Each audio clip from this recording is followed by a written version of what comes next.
તો દાદા ખાચરના દરબારમાં મહારાજ હતા એ વખતે એભલ દરબારના કારજમાં કાંઠિયાવાડના કાંઠીઓ આવેલા ને મહારાજને કે અમારે મોટા સાધુના દર્શન કરવા છે. હા, કદાચ એભલ ખાચરના કારજમાં નહીં તો કોઈક બીજાના, પણ કાંઠીઓ આવીને એવું બોલ્યા કે અમારે મોટા તમારા સંત હોય ને એના દર્શન કરવા છે. એટલે મહારાજ કે અમારા મોટા સંતો ઘેલે ગયા છે.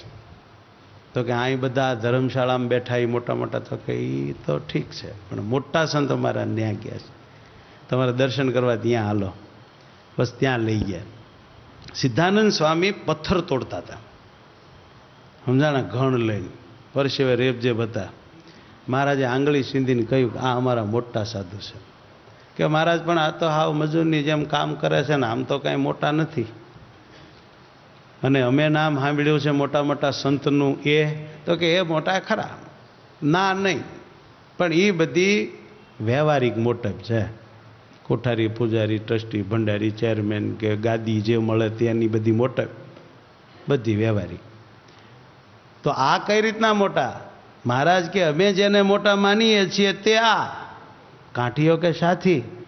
મહારાજ કે તે અમને અખંડ સંભાળે છે, તેથી એક પળ અમારી મૂર્તિ ભૂલે નહીં, માટે એના જેવા મોટા અમારે મન બીજો કોઈ નથી. સિદ્ધાનંદ સ્વામીની વાત સાંભળીશ. દાંતણ કાપવા જ્ઞાન ઘડીક વૃત્તિ ભૂલ્યા, પછી આખી રાત ચોટલી બાંધીને ધ્યાન કર્યું, ઘડલાના પૈડા મૂકી પ્રાયચિત કર્યું. એક પળ મૂર્તિ ભૂલે નહીં, એવા સિદ્ધાનંદ સ્વામી હતા. એટલે મહારાજને મન બહુ વાલા, બહુ મોટા, અને ભગવાન એના ઉપર બહુ રાજી હતા. ટૂંકામાં કહું તો ભગવાનને અખંડ સંભાળનારા ઉપર જ ભગવાન અતિ અતિ રાજી થાય છે.